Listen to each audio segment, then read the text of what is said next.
Hello, good morning, everyone. Today we are going to start a new unit, which is the unit of respiration. Here we will understand and study the physiology of respiration. Now, first, to start with the physiology of respiration, we have to understand the structures that are involved in the process of breathing in and breathing out. So, structures involved in respiration. Now, depending on the location of the structures are like classified into two types. One is the upper respiratory organs. Second is the lower respiratory organs. Now, organs that are present in the upper respiratory organ in the respiratory tract, they are basically the nose, then larynx and pharynx. Okay, that is outside the thorax. Basically, the structures involved in the process of respiration, which is outside the thorax, are the upper respiratory organs. Whereas the lower respiratory organs, they include trachea, bronchi, bronchioles, and of course the alveoli, which is the unit of respiratory system. So, if we go by the diagram, it is like this. So here we see a clear picture of the structures that are present in the respiratory tract. So here we can see the structures like, as mentioned, the nasal cavity, okay, the nostrils, the oral cavity, the pharynx and larynx. They are the structure of upper respiratory tract. Whereas the structures that are like lower, that is within the thorax, mainly the bronchi, bronchus, okay, the alveoli, these are all the structure of the lower respiratory tract. Now, what are the function of this respiratory tract? The functions of the respiratory tract. There are two types of function of this respiratory tract. One function is the directly, as the name goes by, respiratory functions. Okay, so respiratory function basically means what? To carry out,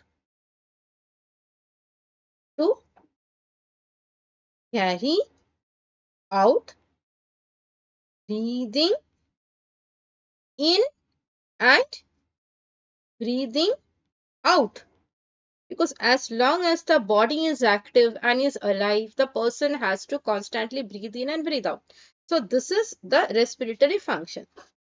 Not only that, respiratory function also includes humidifying, okay, and optimizing the temperature of the inspired air.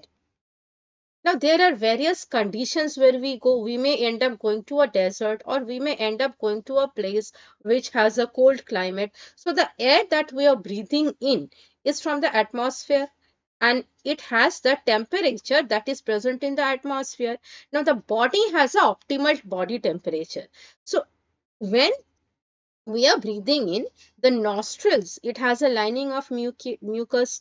So what it does, it humidifies. If the air that we are breathing in is dry, it will cause friction to the structures in the respiratory structure, which may harm the respiratory structure. So it humidifies the air that we are breathing in. Number one. Number two, it also adjusts. Like if we are breathing in very cold air, then it kind of makes it as close as possible to the body temperature. And if we are breathing in hot air, then also it cools down as much as possible to the body temperature. This is also one of the respiratory functions. Now, apart from that, there are wide range of the non-respiratory function. Now, non-respiratory functions, what do they include? They include like helping in speech, helping in taste. Now, the nose, the mouth, that is the oral cavity, they are a part of the respiratory tract, structures involving the respiratory tract. So, these are the structure which also help us to sense, smell, and also helps in the function of speech, okay, in the talking. Apart from that, it also has certain, this respiratory tract, it also has some defense mechanism. Now, what is defense mechanism? This respiratory tract, the cells of it secretes antibodies like immunoglobulin G and A type. Okay, and these structures are highly sensitive, highly responsive to the leukotrienes also. So these are the overall function of the respiratory tract, the structure involved in the respiratory tract. Now, there is one classification of this respiratory tract which was classified by a German scientist whose name was Weibel. So, Weibel classification of the respiratory tract. So, Weibel basically was an anatomist. So, what he done was that from the structure starting from trachea all the way till the alveoli. Alveoli is the structure where exchange of gases takes place. That is the unit of respiration, unit of respiratory system. So what he done was that he classified the structures into certain generation, which is called as the Weibel's generation. So the classification is like this. He classified in form of a tree, which is called the Weibel classification. So if we look at the tree, we can see that there are generation wise classification. So trachea has been classified as the first generation. The first generation is not 1, but it has been classified as 0. So from starting from bronchi it has been classified all the way till the alveolar sac. So, from this bronchi till the alveolar sac, it has been classified as 1 to 22. So, total as per the Weibel's classification, as per Weibel's classification, there are 23 generations in the respiratory tract. Now, this classification is such that from generation 0, that is the first one, from generation 0, the generation 16, these are the structures through which only gas passes. When we are inspiring air from the atmosphere, first the structure that comes in contact is the nostril, if we are not opening the mouth and breathing. So, nostril, then via the trachea, it goes all the way to the alveoli, right? So, after it enters the trachea, so from generation first, after it enters the trachea is a generation 0. After that, when it enters the bronchi, the main bronchus, from there till 16th generation. Okay, so first, as we see, this is the bronchi, and 16th generation, as we see here, are the terminal bronchioles. This region is called as is termed as conducting zone. Now, conducting zone. Conducting zone, as the name goes, like here, the air that is inspired just gets conducted, means it just passes through this structure. No gaseous exchange or no process of the breathing in and breathing out actually happens in this conducting zone. By calculation, this zone is about 150 ml. About the conducting zone, all this thing, we have a separate chapter itself to talk in detail. So, this is the conducting zone. Now, coming to the subsequent generation. Now, from generation 17 till generation, from generation 7 till generation 22, this is entirely termed as respiratory zone. From 17th to 23rd generation, it is called as respiratory zone. Now, respiratory zone, unlike the conducting zone, since respiration takes place, there is no constant value. There is a formula to measure it. We will come in our subsequent chapters. Now, in this respiratory zone, which starts from the 17th to 23rd, it's not that all from 17th to 23rd, in all this generation, respiration, the process of exchange of gases happens uniformly. No, it does not happen that way. From 17th to 19th generation, as we can see here, from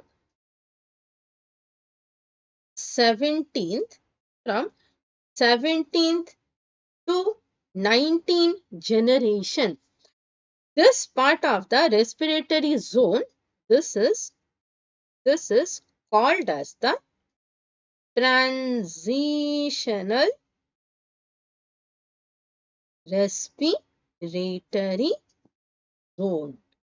So, we write it here from generation 17 to 19th, it is transitional zone.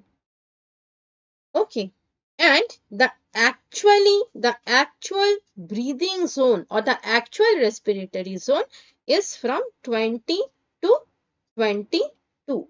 This is the actual respiratory zone. So from 20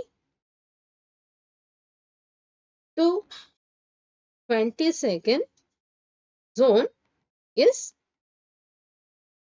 respiratory zone. Now, why is the reason behind it? There must be a reason behind this thing, right? The reason why there is transitional zone and actual respiratory zone, the reason is that in transitional zone, alveoli are present, not large in quantity. The alveoli, which is the ultimate unit where the exchange of gas takes place, it is not present in large number in the transitional zone. Only small, very little number of alveoli are present in the transitional zone. It is only from 20th to 22nd generation that there are more numbers of alveoli. That is the one of the main reason. Okay. Now, here this alveolar duct, which is the generation from 20 to 22, and also in the respiratory bronchioles that are present in 19 to 20, they are the one that is having the alveoli, and also ultimately the alveoli sac that is having the alveoli. So the whole structure like the respiratory bronchioles terminally, then the alveolar sac, and also the generation from 20 to 22, all this thing, they have the alveoli. So, presence of alveoli from Gen 17 to 23rd is called as a sinus. Means this is the structure where actually alveoli is present. Rate of respiration, the exchange of gases takes place. But in the sinus itself, as we have seen, there is unequal number of the alveoli. So 17 to 19 generation, there are less in number. So it is called the transitional. Means respiration happens but not very much. Then the main part of the respiration, it happens from generation 20 to 22 and also in the alveolar sac. So alveolar sac and the alveolar duct and the respiratory bronchiole, they together they make the sinus. Okay, this is the Weibel hypothesis or the Weibel classification. Now, throughout the respiratory tract, there are certain cells, and other than cells, there are certain elements that are present in the structures of the respiratory cells. So, structures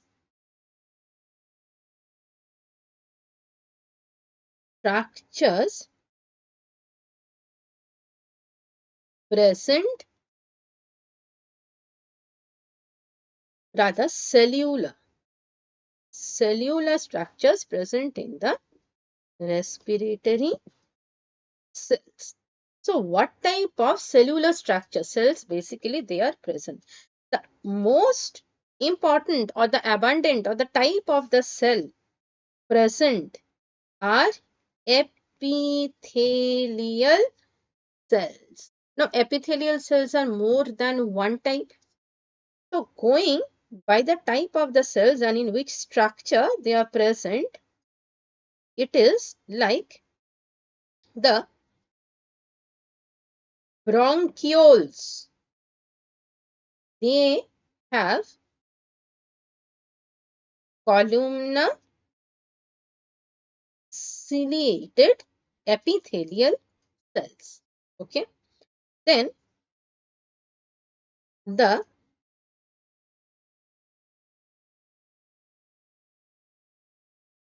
terminal and secondary bronchioles, they mainly have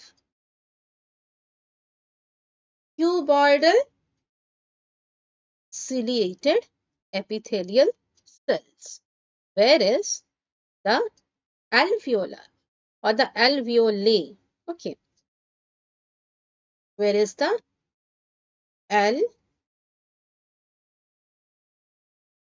alveoli, what it has? It has simple epithelial cells. Now, these are the cells that are present. Other than cells, there is also cartilage and other substances. So, trachea and bronchus also have rings of cartilage, and there is abundant of mucus, which is mainly secreted by the mucus secreting cell, goblet cell. Smooth muscles are also present because it is in the smooth muscle here the nerves innervate. So these are the cells and the essential components in the respiratory tract. Now looking at the picture, we can see that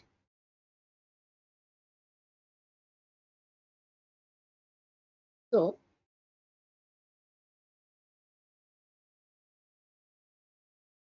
if we look at the picture, so this is how it looks.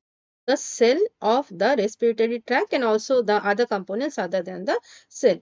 So here there are distinctly three type of layer. The first layer is the mucosa layer. Second is the submucosa layer, and innermost is the layer that has fiber and cartilage. Fiber and cartilage, right? So this is like the fibrocartilaginous layer. So this layer is actually like going towards inward, right? From inward to outward, this is how it looks. Now writing the components of the layers, what all cells or what are structures they have. So as you can see in the mucosa layer, the term itself tells us mucosa layer that it has like lots of mucus. So the cells that is present here is the ciliated cuboidal cells. As you can see here, ciliated cuboidal cell. Okay. And then, sorry, ciliated columnar cell. Ciliated columnar cells. Then you can see there is a distinct layer of the basal cell, which is like the CC, a clear layer of the basal cells. Meaning what? Anything that has basal cells are meant for regeneration. So mucosa layer, it has cells that can regenerate, help in the regeneration after any kind of injury or any kind of damage. The third layer that it has is a very well defined layer of the basement membrane. Layer of the basement membrane, which is BM. So, basement membrane. This is the mucosa layer. Next comes the submucosa. Submucosa layer just after the mucosa layer. Now the submucosa layer, it is rich in smooth muscle. It is rich in smooth muscle, and as the name goes, it is rich in submucosal gland. Means gland that secretes lots of mucus. And mucus, why it is needed? It is needed to minimalize, to reduce the friction that is generated when the air is entering the respiratory tract. So here you see a clear layer of this smooth muscle, this spindle shaped smooth muscle, as you can see, and then you have a well defined mucosal gland. So smooth muscle and mucosal gland, short form SM and MG. The third layer comprises both of the fiber and cartilage. That's why it is called as the fibrocartilaginous layer. So as the name goes by, obviously this layer is rich in cartilage rings, which is evident in the diagram. Okay, these are the basic structure. Now we will go into detailed understanding and study of the cells that is present in all these layers, all these structures. So starting with the first cell, which is a very important finding and which is also like reporting of this cell was of immense use in the clinics. So first we will talk about the Clara cells. Talk about the Clara cells. So as you can see, this Clara cells here, that is Cl, it is present in the submucosa. It is present in the submucosa, and here you can see there is no microvilli, there is no cilia. So the first thing about the Clara cell, characteristics about the Clara cell, is that it is present in the mucosal layer. Okay, then it is not ciliated. Characteristically, it is not, it doesn't have this cilia. Okay, third is that it, here comes its importance in the clinics. It secretes a protein, okay, which is surfactant B protein, which is surfactant B protein, essential for the functioning of the lungs during its inflation and deflation. During its inflation and deflation. Okay, expansion and deflation. Okay. Next, it is also important. This Clara cell secretes other proteins like Clara cell secreting protein. Clara cell secreting protein, which goes by the name CC10 and CC16. These are the two protein, Clara cell secreting protein. Now, both these CC10 and CC16 are used as biomarkers. They are both used as biomarker. Now, where they are used as biomarker? Like the CC10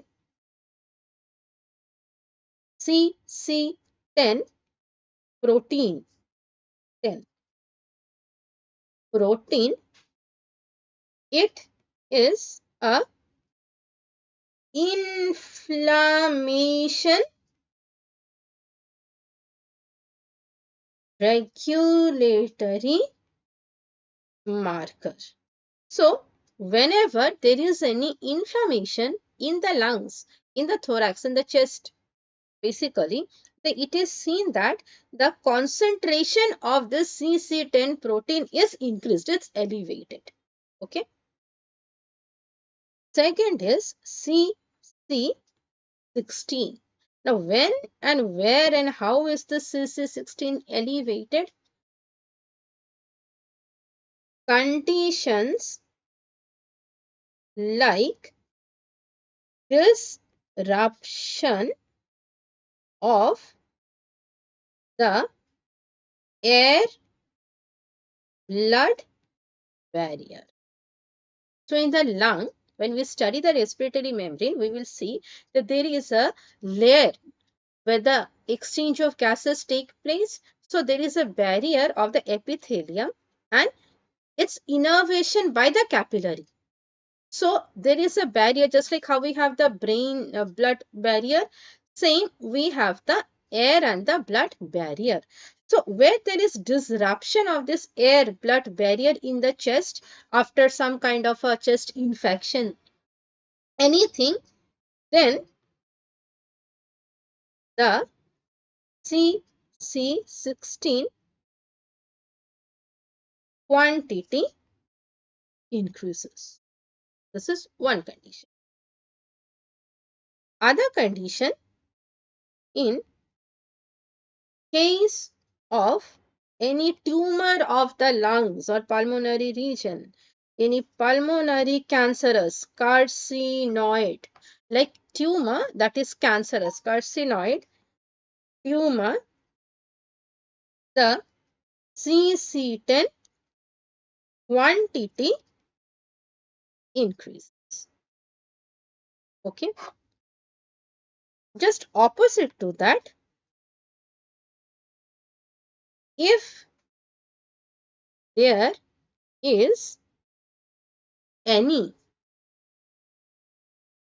injury to the chest wall, then the CC16, the CC16 is seen to decrease,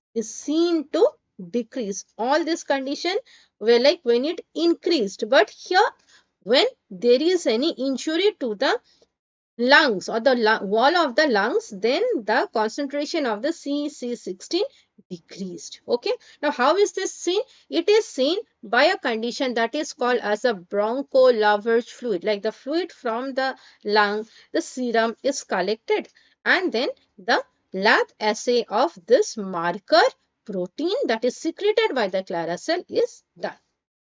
Clara cell also has another important function, that is Clara cell. It itself is not a ciliated epithelial, means a modified cell, right? It's not a ciliated epithelial cell, but Clara cell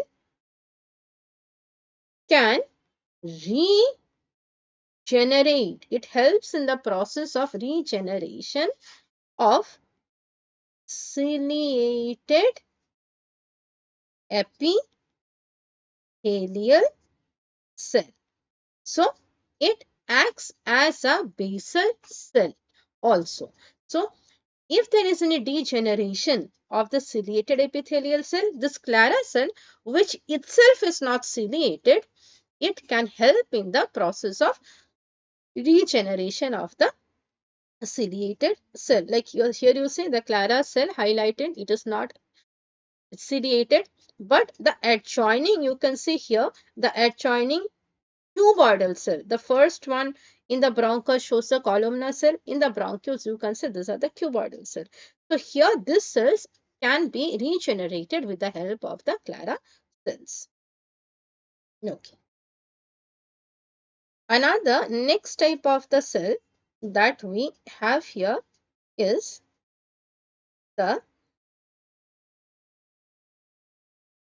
PNEC, pulmonary neuroendocrine cells. Now, these cells are widely studied in context to various diseases in the confirmation to to understand if a particular disease is there or not. These cells are studied widely these days. Now, how are these cells located and how are they arranged in the respiratory tract? These cells are either single or in clusters in the they lie either single or they lie in clusters in the respiratory tract. They are like found all over the respiratory tract. Now they can be single and or they can also be in cluster. So they are neuroendocrine in function. That means they release something. They are neuroendocrine cells. So neuroendocrine, endocrine means a cell that secretes something, which are usually hormone in nature. Hormones are again proteins. And neuro means they directly act or have like impact or modulation on and from the nervous system, the autonomous nervous system. So they are the neuroendocrine cells and they can secrete bioamines. What are the bioamines that they can secrete? Like bioamines, like the serotonin, like substance P, calcitonin, calcitonin releasing peptide, gastrin releasing peptide. Okay, and also synaptocin. These are the various bioamine which it can secrete. Now, what is the clinical implication of this? PNEC is seen numerous in number in sudden death of fetus, like sudden infant death syndrome. So fetus or infant which dies after right after the birth, in them also there it is seen that the PNEC cell is like numerous in number. PNEC cells increase in patient with pulmonary carcinoid tumors. Now, this is also become a biomarker cell. This cell is studied to see if they are more in number, then it will hint at the possibility of clinical condition like carcinoid tumor, and also it is seen in SIDS fetus. Now, its innervation, this PNC cell, it receives innervation from the vagus nerve. This is where it receives the innervation from. So these are the cells that is present in the respiratory tract. Now, in the alveoli, where actually the exchange of gases takes place, that is the actual act of mechanism of the breathing, that is exchange of the gases. The oxygen comes and binds onto the blood, and carbon dioxide is let out of the blood and expired out through the respiratory system.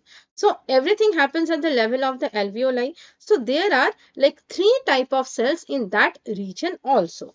So other epithelial cells, what do they include? This other epithelial cells, they are the type 1 alveolar epithelial cells. Okay, type 1 alveolar epithelial cell. Now, these type 1 alveolar epithelial cell, like they are 90 to 95%. Okay, their abundance is 90 to 95%. Functionally, they are the cells where exchange of gases take place. So these are the cells where exchange of gases take place, and they also have aquaporin 5 channels. So this is the characteristics of the type 1 alveolar epithelial cell. Apart from the type 1 alveolar epithelial cell, there is also type 2 alveolar epithelial cells. Now this type 2 alveolar epithelial cells, they are granular in nature. They are also called as granular pneumocytes. Granular pneumocytes. So any cell that has a granule, obviously the granule will hold some secretion. Granules happen only when there is something to secrete, and some secretory things are stored inside the cell. So here these cell secretes surfactant. So these cells, what they do? They secrete surfactant. Additionally, what is their main function? They play a role in preventing the collapsing of lungs. That is an indirect function. How? Via the surfactant, because they secrete the surfactant, and surfactant acts on the alveoli and it prevents the lungs from collapsing during expiration, which we will eventually come. So indirectly, these cells are playing a role in preventing the lungs from collapsing during the expiration, breathing out. The third, this is the second type.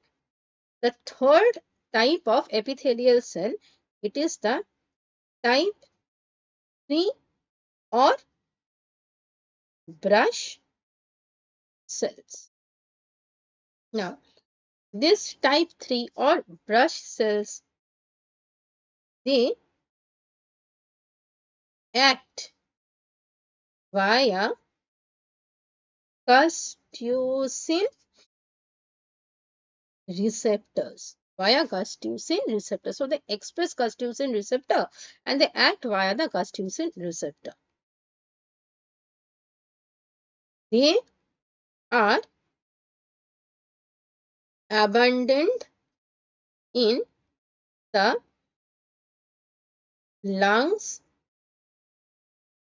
pancreas also. Okay. Now, their function type 3 cells are mainly defensive in nature. It is its main function. Apart from these cells, there are also some other cells which are reported to be found in the respiratory tract. Other cells of the respiratory tract include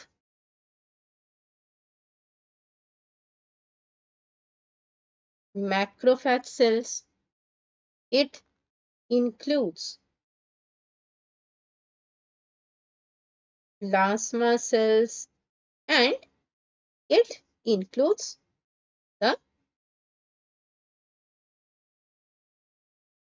pulmonary dust cells, AUAPD cells.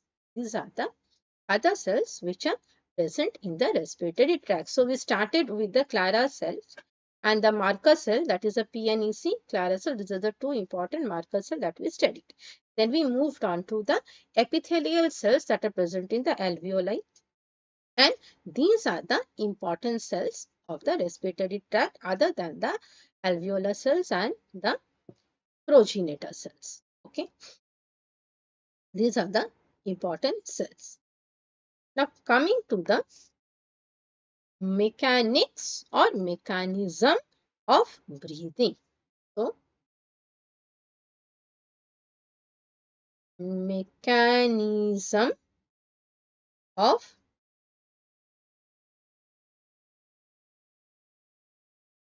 when we think of the process of breathing, like we are breathing in from the atmospheric pressure and we are breathing out again to the atmospheric pressure.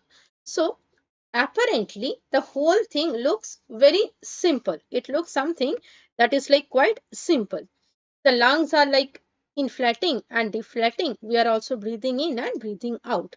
But point to be noted is that air that we are inspiring from the atmosphere, the air that we are inspiring from the atmosphere, it is a gas. It is gaseous in nature. It is gaseous in nature. So the dynamics that it follows or that it is using are the dynamics of the pressure that is used by the gas. Now, 2 point for our remembrance is that air, before we go into understanding the thing, just 2 points for our remembrance. Air is a gas. So, movement of gas from one region to another follows concentration gradient. Air will never move if it is not the case of diffusion, like from a region of higher concentration to a region of lower concentration. Only then air will move. Now, to make that happen and for the air to get inside our system, the body has so beautifully adapted that there is constant increase and the decrease in the pressure within the respiratory tract to help this movement. To help this movement. So, what are the pressure involved? Pressure involved in the mechanism of breathing in and breathing out, which altogether means respiration. What are the pressure involved? First pressure is the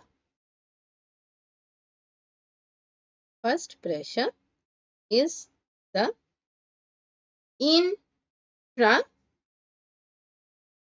intrapleural pressure. Now, what is interpleural pressure? So, this is our bronchus, trachea, then bronchus, and say this is, let me just draw the right lung. So, this is our lungs, okay, the right side one. So, lung, it is covered by two layers, right? On the outer side, it is covered by the visceral layer, and outside to that, like it is a pleural layer. So, if this is the parietal layer, that is the pleura, parietal pleura, then the covering that is inside the layer that is covering the lung from inside, this is the visceral layer. Now, between the parietal layer and the visceral layer, there exists a space, and this space is covered by what? We have already studied, right? We have already studied that this space is occupied by a transcellular fluid, which is the intrapleural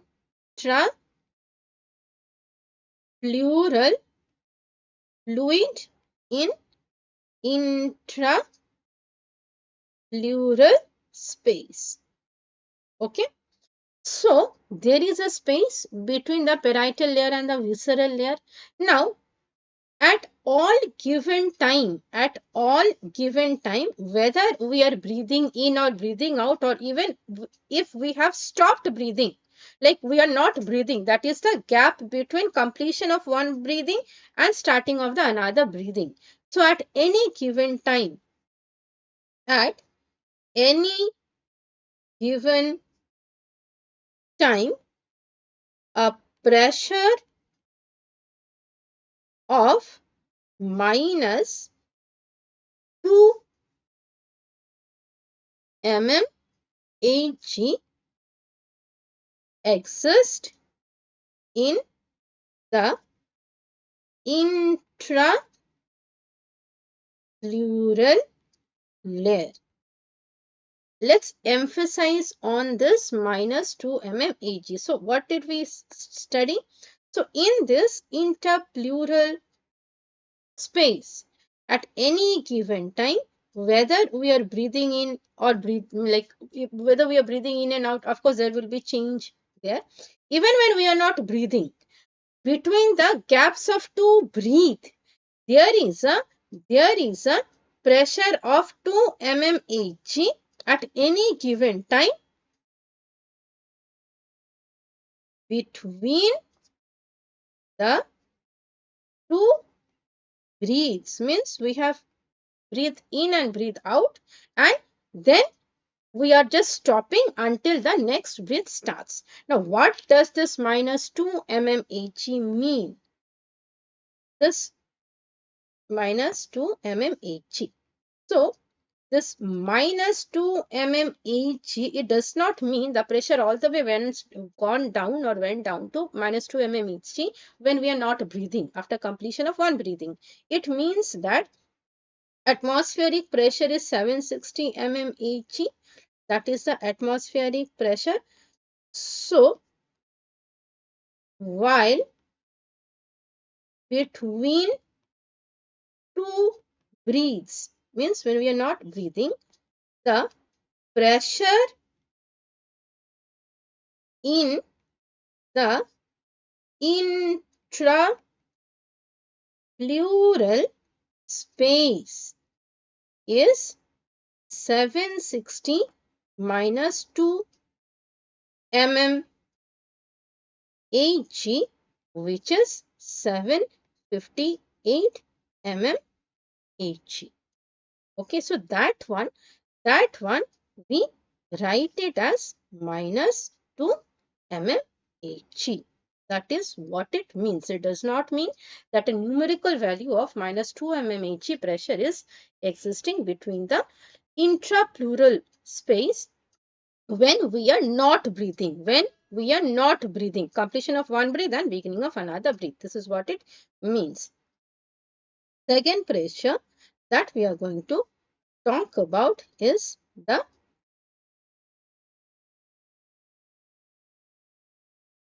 intra-alveolar or intrapulmonary, both the same pressure. What does that mean? It means that like inside the lungs, what we have, the ultimate unit of respiration is like alveoli. I'm just enlarging one alveolar drawing. This is like alveoli, one single alveoli. So here the pressure when we are not breathing, that is between the two breath.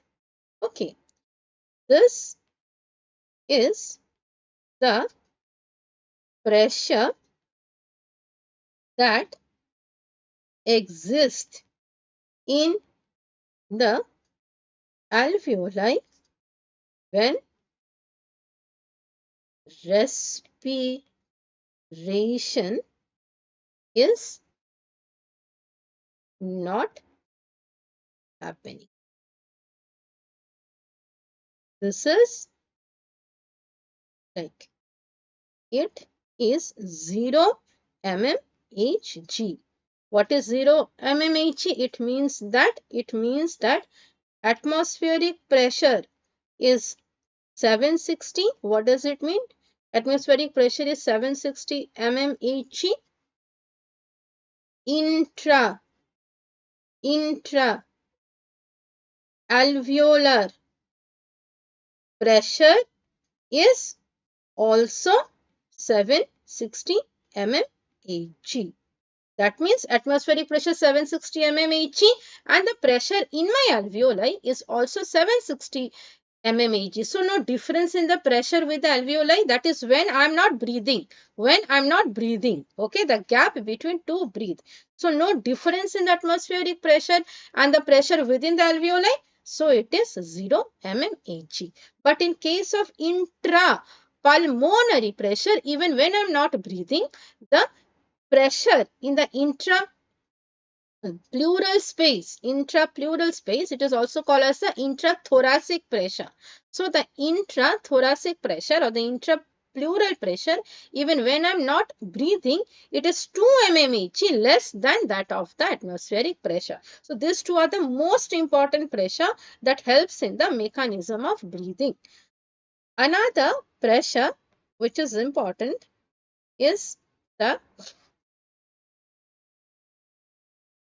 transpulmonary pressure. Now, transpulmonary pressure, it is the difference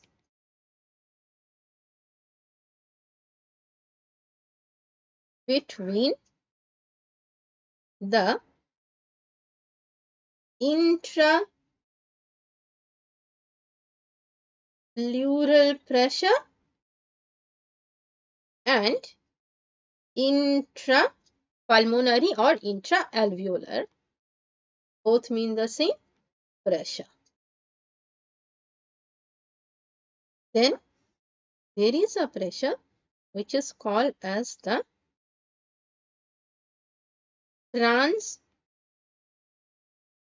transthoracic pressure. This is the difference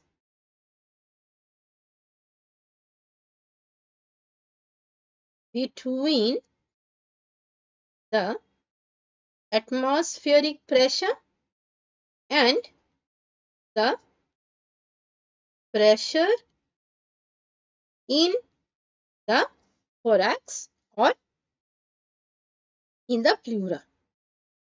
In the pleura, because pleural pressure signifies the thoracic pressure.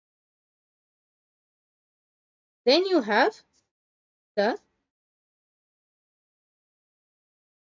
transrespiratory pressure.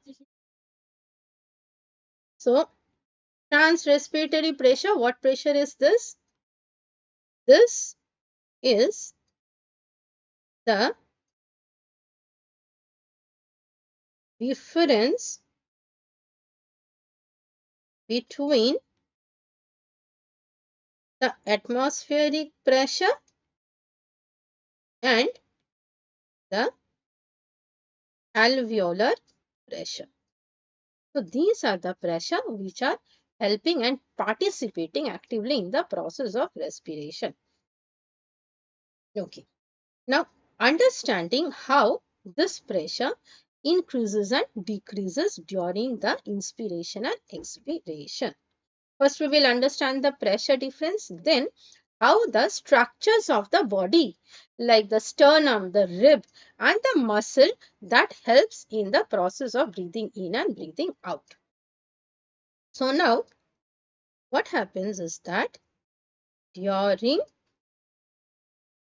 inspiration, so what is the scenario just before the inspiration begins? If we draw this one as we studied in the from the previous diagram, what is the scenario? The scenario is that just before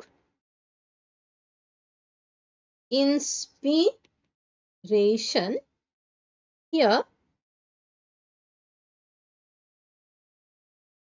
the intrapleural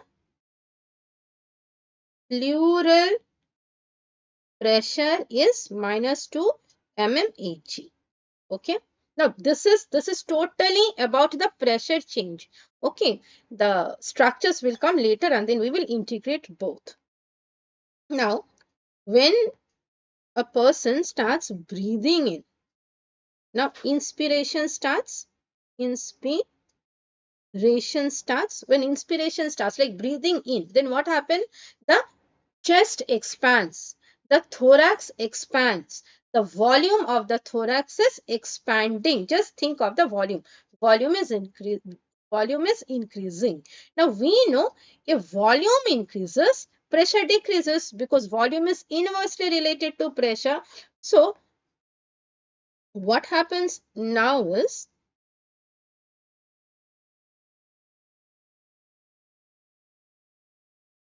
so here now there is like increase in the diameter of the thorax. Now increase in the diameter of the thorax. The size of this thorax now increases. Here the size of the thorax, that means the chest wall as well as the lung, increases. Now when there is increase in the size of the thorax, the volume increases. An increase in the volume will cause decrease in the intrapleural pressure.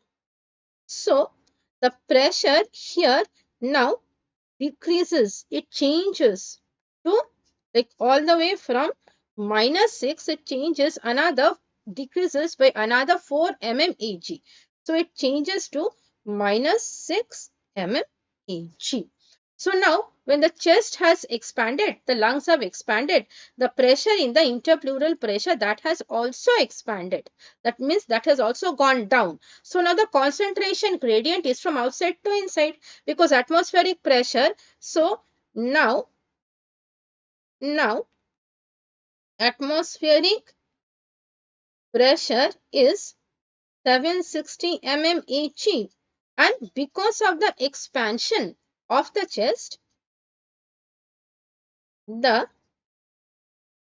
intrapleural pressure is, it has become like minus 6 mmHg. So 760 minus 6 mmHg, it was like 758 before. Now another 4 has gone down, 4 mm of Hg. So now it is 754 mmHg. So now because the concentration gradient is there, more air is present outside, that is in the atmosphere compared to the lungs. So air flows from atmosphere to the lungs. That is how the intrapleural pressure helps in the feeling of the lung, in drawing the air from the atmosphere inside the body. Okay, this is what is happening to the interpleural pressure. Now the same thing, the intra-alveolar pressure drops to minus 1 mmHg from 0 mmHg. So, if we draw an alveoli, that is before inspiration. Before inspiration, what was the value? It was 0 mmHg. Now, during inspiration, what happens? Again, the diameter of the alveolar increases, right? So, here the pressure becomes, less. It drops to minus 1 mmHg. So here you see during inspiration, the pressure in the interpleural pressure has also gone down. The pressure in the alveolar has become minus 1 mmHg. Minus 1 means 760 minus 1, which is 759. So both this pressure, they are helping to follow the process of diffusion, and gas flows from the atmosphere inside the body. That is during the inspiration.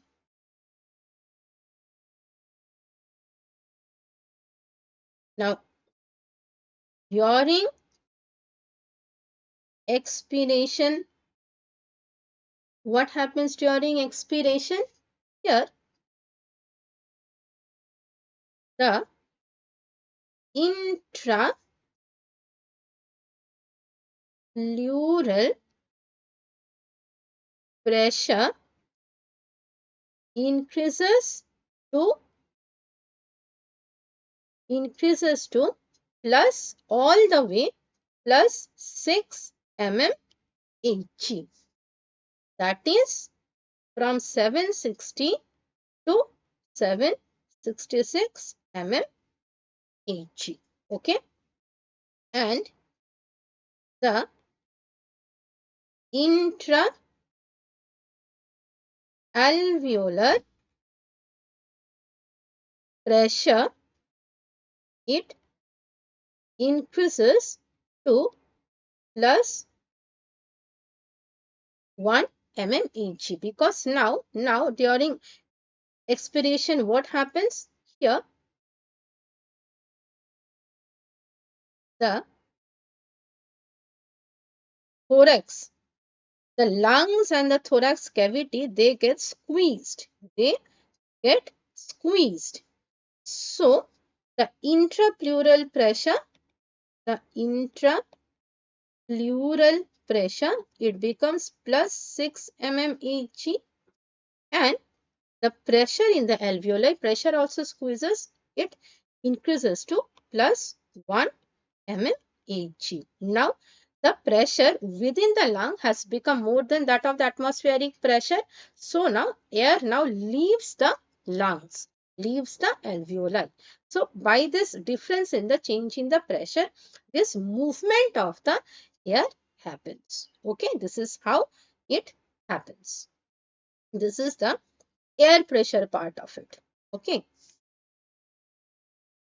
How does the structures in the body helps in the process of inspiration and expiration? Now, the muscles and the ribs and sternum also aids in the process of breathing. It also helps in the process of breathing. Now, which are the muscles of inspiration? Like there are certain muscles which are used in the inspiration. So, muscles of inspiration, the most active muscle that is taking part in the process of inspiration is diaphragm. Is the diaphragm. 75% of the work done during the process of breathing in and breathing out is done by the diaphragm. Second is the internal intercostal internal intercostal muscle. Okay, and they are the one that participates in the process of quiet in forced breathing or forced inspiration. The muscle that are more active are the neck muscle, like scalene muscle, sternocleidomastoid muscle, and also the abdominal muscles. Okay, these are the muscles that are needed in the process of forced inspiration. Now, expiration, it is a passive process. Expiration is a passive process. So, no contraction of muscles are needed. Now, what happens is this, in a flow chart form, if we study the movement of the muscle, how it happens or what are the changes that happens, then we will correlate it with the pressure. During inspiration, we have seen the lungs expand, the thorax expand. The expansion of lungs and thorax is followed by the elevation of the ribs. Then sideways sway of the sternum. Okay, the ribs gets elevated and the sternum kinds of gets like swayed to the side. Okay, that's why it is also called as a bucket handle movement. And contraction of intercostal muscles, then the depression or flattening of the diaphragm. All this happens, and all this together expands the chest wall, the thorax, and squeezes the abdomen, and the volume of the thorax increases, and following the pressure law, the air comes inside. So the diagram, if we see by the diagram, it is like this. The events is like what we discussed just now. Here you see the inspiratory muscle, that is the diaphragm, it flattens, descends. The rib cages, it gets elevated, it rises, and there is contraction of the external intercostal muscle. External intercostal muscle, and the diaphragm, it is the one that brings about the movement by flattening, by going inferior. So when this is happening on the side of the lungs, as we mentioned earlier and understood, the pulmonary pressure, that is in the alveoli, it drops to -1, and air flows from the atmosphere to the inside of the body. This is what happens during inspiration. Now, during expiration, what happens during expiration? The thing that happens is that once the contraction is over, then there is recoil of the lungs and thorax, causes reduction causes reduction in the volume of thoracic cavity. Now, when this is happening, the diaphragm ascends, it goes superiorly. Okay, there is relaxation of the internal intercostal muscle, internal intercostal muscle,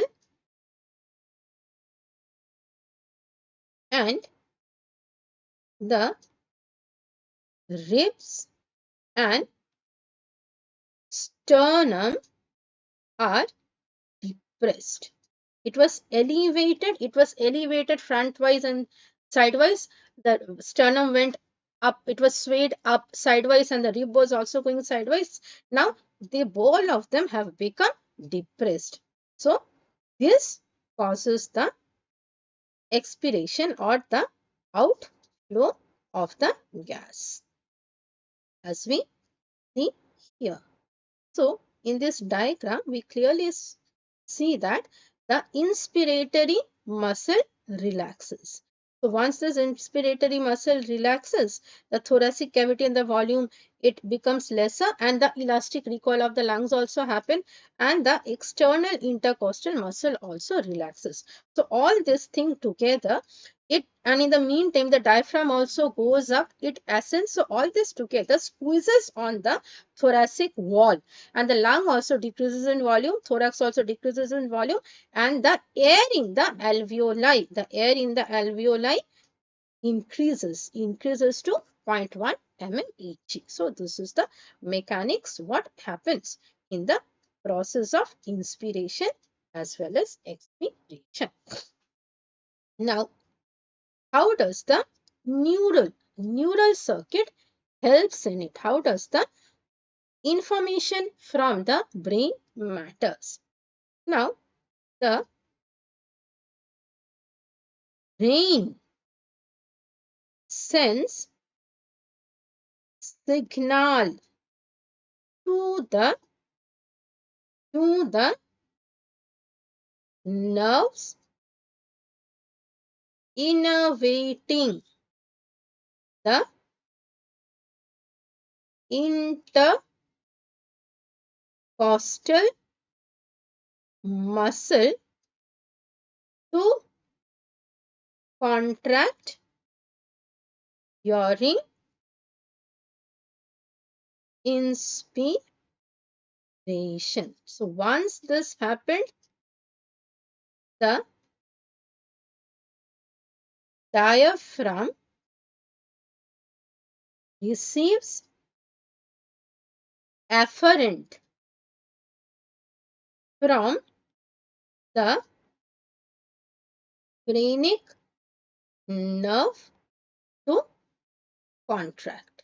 So when the internal costal muscle are also contracting, the diaphragm also contracting, and the information comes from the brain, the process of inspiration happens. Now we have studied the role of the muscles and the gas also. The process of inspiration happens. Okay. Similarly, stoppage or withdrawal of afferent from the nerve fibers. What does it do? It relaxes the diaphragm and relaxes the intercostal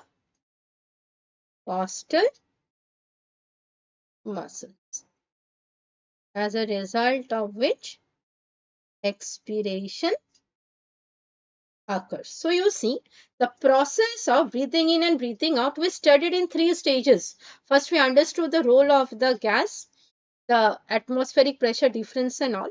Then we studied the mechanics in context to the changes in the movement, that is contraction and relaxation of the diaphragm and intercostal muscle, and how the brain signal helps in carrying out the process. So all this thing coordinated together carries out the process of respiration. Okay. So just to sum it up, we will see this diagram. So we actually, the simple thing, which is a mechanism involving like signal from the brain, involves the muscle, ribs and sternum, and follows the gas law. All the three we have studied separately and coordinated, and this is a picture that coordinates all of it. So here you see, when the brain is sending the signal, the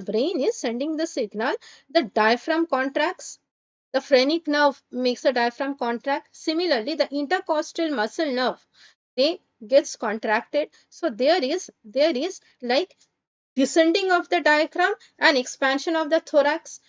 When this is happening, there is drop in the pressure. Both this causes drop in the pressure because of the increase in the volume. So drop in the pressure, increase in the volume, contraction of the muscle, movement of the sternum and ribs frontward and sideward, as well as descent of the diaphragm. Because of the information that the brain sends, the inspiration happens because all the pressures have gone down, and now the atmospheric pressure is more than the pressure inside the body. So air flows from the atmosphere to inside the body. This is inspiration. Okay, expiration, once the signals are terminated, no afferent going to the phrenic nerve like becomes numb. When the phrenic nerve becomes numb, the diaphragm relaxes. When the diaphragm relaxes, same thing happens to the intercostal muscle. The intercostal muscle nerve, they stop the firing, the intercostal muscle starts relaxing. So there is squeezing of the thorax and elevation, lifting of the diaphragm. So both this, what do they do? Both this, they cause increase in the pressure because the volume has decreased, right? So all these three together ultimately causes outflow of the air. So this is the inspiration and expiration, which we understood in 3 layers, and lastly we coordinated. So if you study that way, your concept will be crystal clear. Now work done during the respiration, because it is a mechanical process. So anything that is mechanical, just like the heart, we study the contraction and relaxation, that was a mechanical process. So lungs, when it is breathing in, it is inflating. When it is breathing out, it is deflating. So this is a mechanical process. So whenever there is any mechanical process, there is work done. So work done during respiration. Okay. Now this movement of the air, gas from the atmosphere to inside of the body is facing resistance. The facing resistance. Okay. So work done is against the resistance to air flow. Now the resistance is of two type. One is the elastic resistance. Another one is the non-elastic resistance. Okay. Now, elastic resistance is offered. Elastic resistance, it is offered by the surface tension. Okay. By the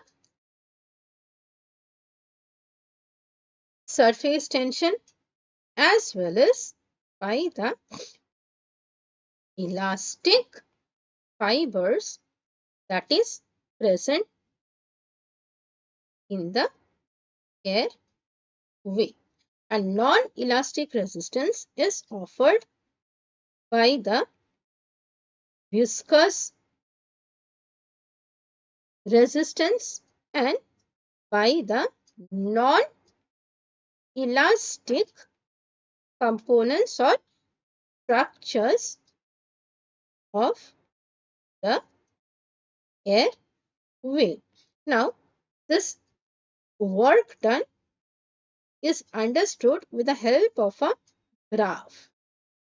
Like, this is the graph for the work done. Okay, so this curve that we are seeing, that graph rather that we are seeing, we see it is a shape like of an inverted conical, right? So this whole area